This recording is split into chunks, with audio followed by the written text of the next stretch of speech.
तो उत्तर प्रदेश की तमाम बड़ी खबरों में आपका स्वागत है। खबरों का सिलसिला शुरू करने से पहले वीडियो को लाइक करके चैनल को सब्सक्राइब कर दीजिए और आप ये वीडियो किस शहर और राज्य से देख रहे हैं हमें कमेंट करके जरूर बताइए। प्रधानमंत्री कन्या सुमंगला योजना के तहत उत्तर प्रदेश की गरीब बेटियों को जन्म से स्नातक या डिग्री तक कुल 25,000 रुपए 6 चरणों में डीबीटी के माध्यम से सीधे उनके बैंक खाते में दिए जाते हैं। इलाहाबाद से 2 युवकों समेत एक मेडिकल स्टोर के मालिक की डंपर से टक्कर में मौत हो गई। हादसे में वाहन क्षतिग्रस्त और पुलिस ने मामले की जांच शुरू कर दी है। परिजनों को सूचना दी गई। दिल्ली, यूपी, राजस्थान समेत 8 राज्यों में अगले 4 दिन भारी बारिश का अलर्ट जारी किया गया है। मौसम विभाग ने नागरिकों और वाहन चालकों से सतर्क रहने की अपील की है। बरेली में 22 वर्षीय मोहम्मद फैजान रील बनाने के दौरान फ्लाईओवर के स्लैब से फिसलकर नीचे गिर गया और सिर पर स्लैब गिरने से मौके पर ही उसकी दर्दनाक मौत हो गई। ये जानकारी पुलिस सूत्रों ने दी। उत्तर प्रदेश पुलिस कांस्टेबल भर्ती 2026 में 12वीं पास युवा युवतियों के लिए कुल 32,679 पदों पर नौकरी के लिए ऑनलाइन आवेदन uppbpb.gov.in या upprpb.in पर किया जा सकता है। ग्रेटर नोएडा में पति पत्नी ने जहरीला पदार्थ खाकर आत्महत्या की और अपने 3 बच्चों को भी दिया। पुलिस जांच में पारिवारिक तनाव की बात सामने आई। मामले की गहराई से जांच जारी है। लगातार गंभीर सीएम योगी ने आशा और आंगनबाड़ी कर्मियों के मानदेय भुगतान पर सख्त निर्देश दिए और कहा कि यूपी पूंजीगत खर्च में देश में शीर्ष पर है, जिससे विकास को नई गति मिली है। लगातार मजबूती। गाजियाबाद में पुलिस ने महंगी दवाएं मंगाकर नकली चेक देने वाले 4 फर्जी डॉक्टरों को गिरफ्तार किया, जो मेडिकल दुकानों से करोड़ों की ठगी कर रहे थे। मामले की जांच जारी है। फिलहाल बरामद की। मथुरा में पीएम आवास योजना समेत 800 घरों और दुकानों को बुलडोजर से हटाया जाएगा, जिससे लाभार्थियों और लोगों पर बड़ा संकट उत्पन्न हुआ। मामला अभी हाईकोर्ट में विचाराधीन है। अयोध्या रेप केस में सपा नेता मोईद खान को फिलहाल जेल से रिहाई नहीं मिलेगी। गैंगस्टर एक्ट का मामला लंबित है। बेटे ने कहा, अब्बू ने जो कष्ट झेला उसकी भरपाई कौन करेगा, अब न्याय चाहिए। वृद्धा पेंशन की 3,000 वाली 3 महीने की किस्त जनवरी 2026 में कई लाभार्थियों के खाते में आ चुकी है। अगली किस्त मार्च अप्रैल में आएगी और राशि बढ़कर 1,500 प्रति माह अप्रैल 2026 से संभव है। उत्तर प्रदेश में कोहरे से हालात बिगड़े। मेरठ में कम दृश्यता के कारण 11 वाहन आपस में टकराए। इटावा में डबल डेकर बस पलटी। मौसम विभाग ने 3 दिन बारिश का अलर्ट जारी किया राज्य भर में। अखिलेश यादव ने यूजीसी के नए नियमों पर विवाद के बीच अपना पहला रिएक्शन दिया और 2 बातें कहकर स्पष्ट स्टैंड लेते हुए छात्रों और सभी शिक्षण संस्थानों का समर्थन पूरी तरह किया। आगरा में मौसम ने फिर करवट ली। सुबह घना कोहरा छाया और कम दृश्यता के कारण निर्माणाधीन इंद्रिंग रोड पर 6 से अधिक वाहन आपस में टकरा गए, जिससे ट्रैफिक में लंबा जाम बन गया। झांसी में पत्नी से हुए विवाद के बाद 26 वर्षीय पवन विश्वकर्मा ने मानसिक तनाव में आकर अपने जीवन का अंत कर लिया। पुलिस ने मामले की पूरी जांच शुरू कर परिवार को स्थिति से अवगत कराया। बरेली बवाल मामले में मौलाना तौकीर रजा समेत मुख्य आरोपियों पर शिकंजा कसता जा रहा है। जांच एजेंसियों ने बैलिस्टिक रिपोर्ट के लिए रिमाइंडर भेजकर मामले की कार्रवाई और तेजी से आगे बढ़ा दी है। यूपी में इंतजार खत्म। राज्य का सबसे लंबा एक्सप्रेसवे अब खुलने को तैयार है। 594 किलोमीटर का सफर सिर्फ 6 घंटे में तय होगा और सरकार ने यात्रा को सुगम बनाने का दावा किया। बैंक ऑफ बड़ौदा ने 2026 में 441 आईटी प्रोफेशनल्स के पदों के लिए भर्ती शुरू की है, जिसमें 418 नियमित और 23 संविदा पद शामिल हैं। आवेदन 30 जनवरी से 19 फरवरी तक ऑनलाइन फॉर्म भरें। प्रधानमंत्री मोदी के नेतृत्व में MOTN सर्वे के अनुसार एनडीए गठबंधन 352 सीटें जीत सकता है, जबकि राहुल गांधी की कांग्रेस सिर्फ 80 सीटों तक सिमट सकती है और आंकड़े चौंकाने वाले। औरैया में पारिवारिक विवाद के बाद एक महिला की हत्या का गंभीर मामला सामने आया है। पुलिस ने आरोपी पति के खिलाफ FIR दर्ज कर जांच शुरू की। शव पोस्टमार्टम के लिए भेजा गया। सरकारी टीचर भर्ती का सुनहरा अवसर B.Ed पास युवाओं के लिए आया है। राज्य में इंग्लिश और मैथ टीचर के कुल 624 पदों पर आवेदन प्रक्रिया 31 जनवरी से 21 फरवरी 2026 तक ऑनलाइन जारी रहेगी। सीएम योगी सरकार पर शंकराचार्य स्वामी अविमुक्तेश्वरानंद ने 40 दिन का अल्टीमेटम जारी किया, जिसमें उन्होंने गौ माता को राज्य माता घोषित करने और गोमांस निर्यात रोकने की मांग रखी है।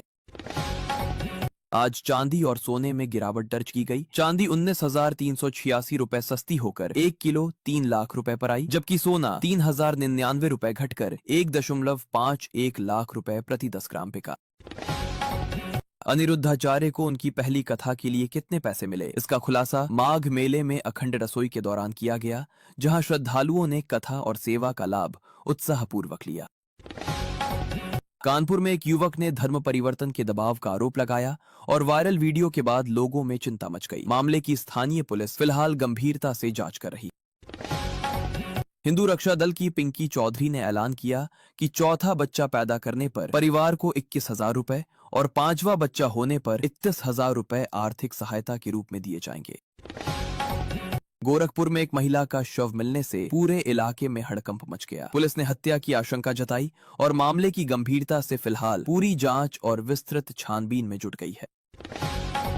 प्रयागराज में एयरफोर्स पायलटों को सुरक्षित निकालने वाले जाबांज रेस्क्यू कर्मियों को 1-1 लाख रुपए इनाम दिया गया। डीएम ने उनका सम्मान किया और उनकी बहादुरी और साहस के लिए सराहा। प्रधानमंत्री उज्ज्वला योजना 2025-26 में 25 लाख अतिरिक्त मुफ्त एलपीजी कनेक्शन प्रदान करेगी, जिसमें स्टोव पहला रिफिल निशुल्क और हर 14.2 किलो सिलेंडर पर 300 सब्सिडी सीधे बैंक खाते में मिलेगी। केशव प्रसाद मौर्य महाकुंभ कार्यक्रम के दौरान मंच पर मौजूद थे। उन्होंने पार्टी में अनुशासनहीनता पर नाराजगी जताई और बीजेपी की एकता पर सवाल उठाने वाली झड़प को लेकर सख्त रुख अपनाया। कानपुर के तलाक महल में बिरयानी और मिठाई की दुकान में शॉर्ट सर्किट से भीषण आग लगी। 7 लोगों को सुरक्षित बचाया गया और दमकल ने 1.5 घंटे में पूरी तरह आग पर काबू पाया। आगरा में 4 धाम से लौट रहे 5 लोगों की दर्दनाक मौत हो गई, जब 100 किलोमीटर घंटे की रफ्तार में ट्रक ने 2 ऑटो को टक्कर मारी और लोग करीब 10 फीट दूर हवा में जमीन पर गिरे। पीएम किसान योजना के तहत किसानों को हर किस्त 2,000 रुपए के हिसाब से सालाना 6,000 रुपए मिलते हैं और 22वीं किस्त फरवरी 2026 में उनके बैंक खाते में सीधे ट्रांसफर होने की संभावना है। प्रयागराज में किराए के मकान में सेक्स रैकेट का खुलासा हुआ। पुलिस ने कार्रवाई करते हुए 4 महिलाओं और 4 पुरुषों को आपत्तिजनक स्थिति में पकड़ा और मामले की गंभीरता से जांच तेज कर दी। आगरा में आजाद समाज पार्टी सांसद चंद्रशेखर ने जनसभा में मुस्लिम समाज से समर्थन मांगा और कहा उनकी सरकार बनने पर अपराधियों पर कड़ी पुलिस कार्रवाई होगी, जिससे राजनीतिक चर्चा तेज हो। आजमगढ़ के शारदा अस्पताल में प्रसव के बाद एक गर्भवती महिला की बिगड़ती हालत में मौत के बाद परिजनों ने लापरवाही का आरोप लगाया। स्वास्थ्य विभाग ने अस्पताल सील कर जांच तेज कर दी। योगी सरकार का बड़ा फैसला, यूपी में प्रतिबंधित प्लास्टिक के इस्तेमाल पर एफआईआर दर्ज होगी। नियम तोड़ने वालों पर सख्त कार्रवाई और भारी जुर्माना सहित कानूनी चेतावनी तत्काल लागू की जाए। लखनऊ में छोटे भाई की हार्ट अटैक से मौत के 40 मिनट बाद बड़े भाई की भी अचानक मृत्यु हो गई, जिससे परिवार में गहरा मातम और आसपास के लोगों में चिंता और अफरा तफरी फैल। वाराणसी में स्टेज पर खेसारी लाल यादव पर पवन सिंह का गुस्सा फूटा। उन्होंने कहा सब कुछ दिख जाता है और 2 पैग में टाइट होने के बयान पर पलटवार किया, जिससे हलचल और विवाद बढ़ गया। फिल्म बॉर्डर 2 ने 230 करोड़ से अधिक की कमाई कर दी है। 8वें दिन 11.25 करोड़ कमाए। सनी देओल ने फिल्म की शानदार सफलता पर खुशी जताते हुए जोरदार जश्न और उत्सव मनाया। योगी सरकार ने यूपी में नक्शा पास फीस घटाई। अब 1,000 स्क्वायर फीट तक का मकान सिर्फ 1 में बन सकता है। राज्य सरकार ने बिल्डरों और नागरिकों के लिए इस फैसले को राहत देने वाला बताया। सोनभद्र पुलिस ने कोडीन कफ सिरप तस्करी मामले में कार्रवाई करते हुए आरोपी भोला प्रसाद जायसवाल की 6 करोड़ रुपए मूल्य की संपत्ति कुर्क कर दी और आगे की जांच भी तेज कर दी गई। मेरठ में कर्ज से परेशान एक युवक ने आत्महत्या कर ली। मरने से पहले वीडियो बनाया। घटना से परिवार और आसपास के लोगों में शोक और चिंता फैल गई। पुलिस मामले की जांच कर रही है। पीएम किसान सम्मान निधि योजना के तहत बजट 2026 में सहायता राशि बढ़कर 9,000 रुपए होने की उम्मीद जताई जा रही है। सरकार किसानों की आय बढ़ाने के लिए इस प्रस्ताव पर गंभीर मंथन कर रही है। अयोध्या में प्रभु राम की लीला दिखाने वाले कलाकारों का पारिश्रमिक बढ़ा दिया गया, जबकि पहले अखिलेश सरकार के दौरान ये बंद था। अब ट्रूप्स को बेहतर भुगतान और सुविधाएं मिलने लगी हैं। योगी सरकार ने युवाओं और महिलाओं को स्वरोजगार और उद्यमिता बढ़ाने के लिए 1000 करोड़ का यूपी स्टार्टअप फंड बनाया है, जिसमें अब तक 325 करोड़ सीधे स्टार्टअप्स को लाभ पहुंचाए गए। वाराणसी में बिजली बिल फरवरी में 10% बढ़ सकता है। पावर कारपोरेशन ने वसूली का आदेश जारी किया है, जिससे उपभोक्ताओं को ज्यादा राशि चुकानी पड़ सकती है और चिंता बढ़ गई है। मायावती ने हाल ही में बीएसपी के चुनाव अकेले लड़ने और 2027 में बहुमत से सरकार बनाने का दावा किया। यूजीसी के नए नियमों से सामाजिक तनाव बढ़ा और राजनीतिक बहस तेज हुई। शाहजहांपुर में ग्रामीण की हत्या का मामला सामने आया है। पुलिस ने शव बरामद कर मामले की गंभीरता से जांच शुरू कर दी। घटनास्थल से साक्ष्य जुटाए जा रहे हैं और आरोपियों की तलाश तेज है। देवरिया में इंटरमीडिएट के छात्र अमन को अगवा कर 6 लाख रुपए फिरौती की मांग की गई। पुलिस ने मामला दर्ज कर जांच शुरू कर दी और आरोपी की सक्रिय तलाश और पकड़ में जुट गई। अयोध्या में MGNREGA में हाजिरी के रिकॉर्ड में बड़ा गड़बड़ सामने आया है। मॉनिटरिंग फेल रही, मास्टर रोल और ऑनलाइन हाजिरी में अंतर पाया गया। अधिकारी मामले की जांच और सुधार में जुटे हैं। सीएम योगी के नेतृत्व में जनवरी 2026 के MOTN सर्वे में दिखा कि अगर आज यूपी में चुनाव होते तो भाजपा NDA गठबंधन सपा कांग्रेस से आगे रहता और भाजपा अकेले लगभग 44 सीटें जीत सकती है। बदायूं में जल्द ही शहर के बाहर नया बस स्टेशन बनेगा। जिलाधिकारी ने प्रस्ताव भेजा है। योजना को मंजूरी मिलने पर निर्माण शुरू होगा और यात्रियों की सुविधा और ट्रैफिक व्यवस्था में सुधार होगा। बाराबंकी के हैदरगढ़ में लखनऊ सुल्तानपुर हाईवे के फुटपाथ पर दोबारा अतिक्रमण पर प्रशासन ने बुलडोजर और JCB से कार्रवाई की। अवैध शेड और गुमटी हटाए गए, राहगीरों को राहत मिली। राहुल गांधी MOTN सर्वे में सबसे आगे रहे, जबकि अखिलेश यादव, ममता बनर्जी और अरविंद केजरीवाल पीछे रह गए। विपक्षी गठबंधन के लिए नेतृत्व की पसंद पर राजनीतिक बहस और चर्चा तेज हो गई।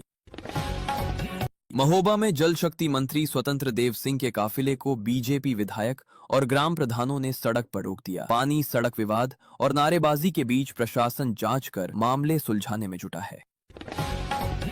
मिर्जापुर के खमहरिया गांव में खांसी आने पर सिरप समझकर कीटनाशक पीने से एक 33 वर्षीय पुरुष की मौत हो गई। पुलिस ने मामले की जानकारी जुटाकर जांच शुरू कर दी।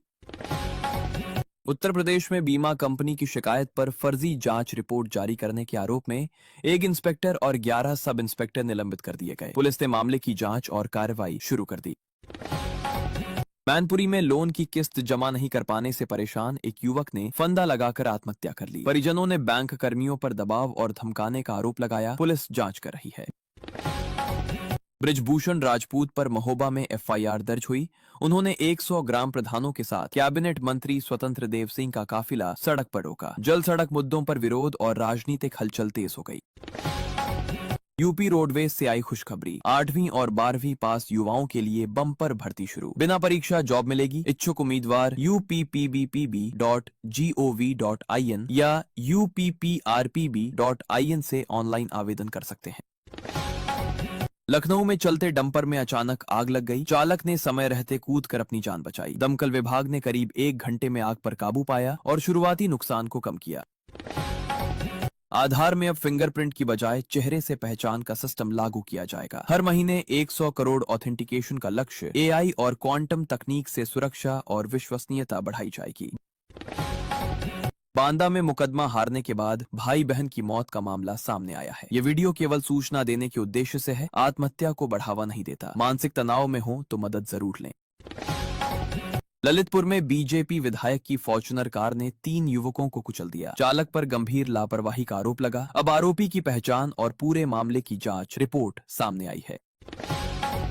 गाजियाबाद में GDA ने अवैध कॉलोनियों पर बुलडोजर कार्रवाई करते हुए बिना अनुमति बने मकान गिराए। अधिकारियों ने कहा, नियमों के खिलाफ निर्माण बर्दाश्त नहीं किया जाएगा और अभियान जारी। आगरा के पुराने शहर में पानी की किल्लत से लोग परेशान हैं। पाइपलाइन की मरम्मत का काम जारी है। प्रशासन के अनुसार आज घरों में पानी की आपूर्ति शुरू हो सकती है। जल्द राहत मिलेगी। कानपुर में ड्रोन चोर गिरोह पकड़ा गया। 4 महीनों में 40 चोरियां की। ड्रोन से रेकी करते थे। चोरी की कमाई से लग्जरी कार और 70 लाख की प्रॉपर्टी खरीदी। पुलिस जांच जारी है, लगातार सक्रिय। वाराणसी में चलती गाड़ी से कूदी एक महिला की इलाज के दौरान मौत हो गई। पुलिस ने मामला दर्ज किया। शिनाख्त की कोशिश जारी है। घटना के कारणों की जांच की जा रही है। गंभीरता से लगातार।